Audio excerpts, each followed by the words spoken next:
Hola a todos y bienvenidos a un nuevo módulo. Hoy vamos a hablar de nuestro planeta. Este está compuesto de ecosistemas conectados e interdependientes. Hoy en día es mucho más evidente que nunca que estos ecosistemas están siendo muy afectados, explotados y degradados cada día más.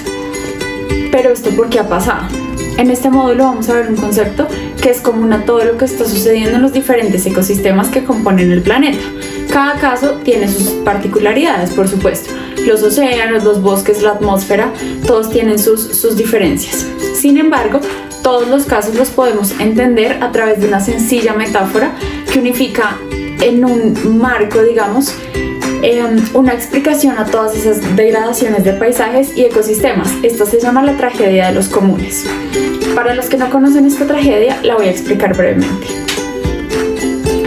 Este es un concepto creado por Gareth Hardin en 1968. Se utilizó en principio específicamente para tierras comunes o compartidas por un grupo de personas donde se utilizaba la tierra para alimentar a sus animales, a partir de los cuales generaban sus ingresos y su sustento para su familia. Cuando se habla de las tierras o de los comunes, podemos hablar de cualquier espacio que no es propiedad de un solo individuo, que no es privado, sino que es de uso colectivo. Es decir, acá podemos extrapolarlo a hablar de océanos, a hablar de nuestra atmósfera o a hablar de los bosques. Entonces, ¿por qué se llama tragedia? ¿Qué es una tragedia? Tragedia se refiere a una destrucción inevitable. Es el camino hacia la destrucción. Entonces, en la metáfora se explica cómo las tierras comunes están en un camino inevitable hacia la destrucción. ¿Por qué pasa esto? Gracias a las acciones o intereses de quienes lo compartimos y quienes utilizamos los comunes. Volvamos a utilizar esta imagen famosa de una persona que pregunta en un auditorio: ¿quién quiere cambio? Claro, todo el mundo levanta la mano, pero luego, ¿quién quiere cambiar? Y en realidad nadie, todo el mundo se comienza a mirar y nadie realmente lo quiere hacer. ¿Por qué? Porque nuestros intereses individuales son prioritarios para nosotros a la hora de tomar decisiones y tomar acciones. Y la mayoría de las veces estos intereses individuales van en contraposición o en vías diferentes de los intereses comunes. Esto no significa que seamos malos ni perversos ni únicamente egoístas. Significa que somos seres humanos. Significa que social, natural y culturalmente queremos tener más que los demás, queremos sobresalir porque fuimos criados de esta forma y es un instinto natural. Entonces, volviendo a esta tragedia, ¿qué pasa con los comunes? Pues un espacio compartido para todas las personas que puedan obtener su ingreso de él, pues el problema llega al punto en el que el recurso es limitado, el recurso se va a acabar. ¿Y qué pasa cuando todo el mundo quiere tener más y más y más ingresos cada vez más? Entonces, en el caso de la tierra y los granjeros, yo quiero poner más y más y más animales y mi vecino me ve y dice: no, pues yo quiero poner más también porque no es justo. Entonces, así sucesivamente se comienza a multiplicar ese interés individual que comienza a destruir la tierra en el largo plazo. Y pues ocurre lo inevitable, llega la tragedia. Nadie quiere destruir la tierra que le produce ingresos a su familia, eso no tiene sentido. Pero en el corto plazo, las decisiones que cada individuo toma están basadas en esos individuos individuales que no nos damos cuenta que a largo plazo nos están llevando a esta tragedia. Piénsalo de otro modo. La contaminación en el aire, típico.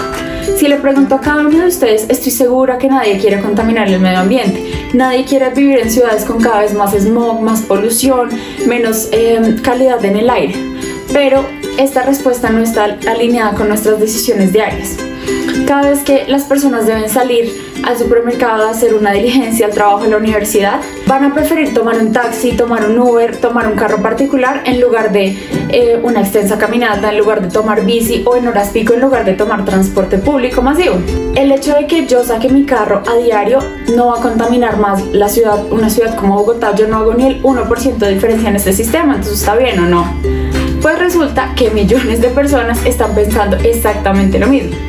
Entonces, nadie individualmente hace ni el 1% de diferencia en la ciudad, pero ese pensamiento multiplicado por todas las personas que están tomando esa misma decisión, pues produce la contaminación y el cambio climático que tenemos hoy en día en las ciudades.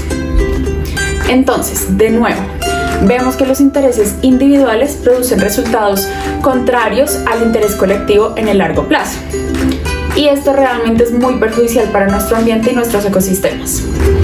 ¿Qué hacer? Entonces, ¿será que estamos condenados a la tragedia definitivamente? Pues no. La buena noticia es que sí hay soluciones, sí hay cosas que podemos hacer para evitar lo inevitable. Existen 3 formas de solucionar o mitigar esta tragedia de los comunes cuando hablamos de los ecosistemas, cuando hablamos de nuestro medio ambiente. Primera, acciones individuales o personales. Segunda, regulación o presión social. Y tercera, son fuerzas externas, es decir, regulaciones gubernamentales o leyes supranacionales, acuerdos internacionales. La primera es la más cercana o la más factible de lograr, pues porque nuestras acciones están literalmente en nuestras manos, es decir, es nuestra propia responsabilidad. Pero esta aproximación tiene bastantes limitaciones. En cuanto a su impacto, primero que todo, pues como sabemos, una persona no va a generar un margen, digamos, de impacto mayor. Y normalmente las personas tomamos decisiones por incentivos racionales y económicos que al tomar esa decisión individual pues nos generan ciertas desventajas. Es decir, el hecho de tomar una decisión que al grupo va a beneficiar a largo plazo, a mí como individuo en el corto plazo voy a sentir una desventaja. Segundo, la presión social es una gran herramienta, pues como ya hemos visto, los seres humanos nos importa muchísimo la aceptación social, eso nos mueve muchísimo a actuar. Los acuerdos y las regulaciones grupales son bastante efectivos porque se parte de la base pues que como es un acuerdo son comúnmente aceptados y por tanto respetados. Esto funciona muy bien actualmente en algunas comunidades, por ejemplo de granjeros pequeños o por ejemplo en alguna oficina o en alguna universidad en donde se promuevan acuerdos para el uso compartido de vehículos y parqueaderos. Sin embargo, para que esto funcione bien, deben haber acuerdos implícitos e informales entre las partes, es decir, no puede ser un grupo muy amplio, pues se hace prácticamente imposible llegar a acuerdos e incluso comunicarse con personas, por ejemplo, de otros países o de otra ciudad, cuando estamos hablando de un acuerdo para, por ejemplo, un común como los océanos o los bosques.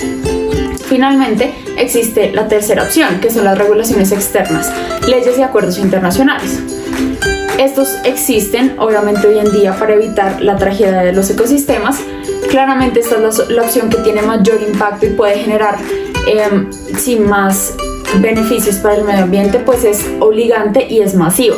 Pero entonces, ¿por qué no funciona? ¿Por qué seguimos degradando estos ecosistemas? Pues para que esto funcione perfectamente, las regulaciones, los gobiernos más bien de los países deben tener, uno, información perfecta y segundo, deben ser incorruptibles, es decir, no debe haber corrupción y pues claramente sabemos que conseguir estos dos elementos y juntos es muy difícil. Entonces, en la medida que se dé la corrupción, se permiten esas grietas en las regulaciones, logrando únicamente que algunos pocos sigan agrandando esta tragedia y degradando los ecosistemas, mientras que otros se ven en desventaja por cumplir. Y segundo, los gobiernos nacionales y los organismos supranacionales cuentan con información muy limitada, muchas veces producto de esa misma corrupción. Entonces, ojo, no estamos diciendo que nada funcione y que no hay soluciones y que no se puede, sino que las soluciones no son perfectas, por eso existen varias y se complementan. Existen y se pueden aprovechar en la medida de lo posible. Y en últimas, pues todos queremos oír esto. Todos queremos saber que algunas de nuestras decisiones y acciones, así no sean, digamos, coherentes con los intereses en el largo plazo, pues ninguno quiere premeditadamente destruir el mundo en el que vivimos y nos gusta saber que podemos contribuir en alguna medida. Entonces, te invito a que profundices en estas 3 vías de acción, en estos conceptos que permitirán mitigar la tragedia de nuestros ecosistemas. Y como ejercicio de reflexión personal, te invito a una cosa. Piensa en una acción individual que estés dispuesto a implementar en tu vida, que pueda contribuir a mitigar esta tragedia de nuestros ecosistemas. Te voy a contar rápidamente mi experiencia personal. Yo decidí hace bastantes años no consumir proteína de ningún animal. Esta decisión racionalmente no va a disminuir el cambio climático. El hecho de que yo no consuma carne animal tampoco va a hacer que los otros lo hagan. Ni siquiera mi familia inmediata. Y en principio se podría decir que me trae ciertas desventajas. Algunos pensarán nutricionales, claro que pues no, porque uno prevé eso, pero sí hay muchas otras personas que consumen ciertas cosas y digamos yo estoy en desventaja porque me pierdo, por ejemplo, de una hamburguesa o un churrasco. Todo lo anterior sí, pero es algo que yo decidí porque está en mis manos, porque tengo la responsabilidad sobre eso y me hace feliz saber que así no sea ni el 1%, hay un impacto que genero, y si muchas más personas en el mundo piensan esto, se puede revertir un poco ese efecto del que hablamos antes. Piénsalo un poquito y cuéntanos. Escribe tu experiencia personal y cuál es esa acción que crees que está en tus manos, que es de tu responsabilidad, que puedes controlar y que te gustaría comenzar a implementar.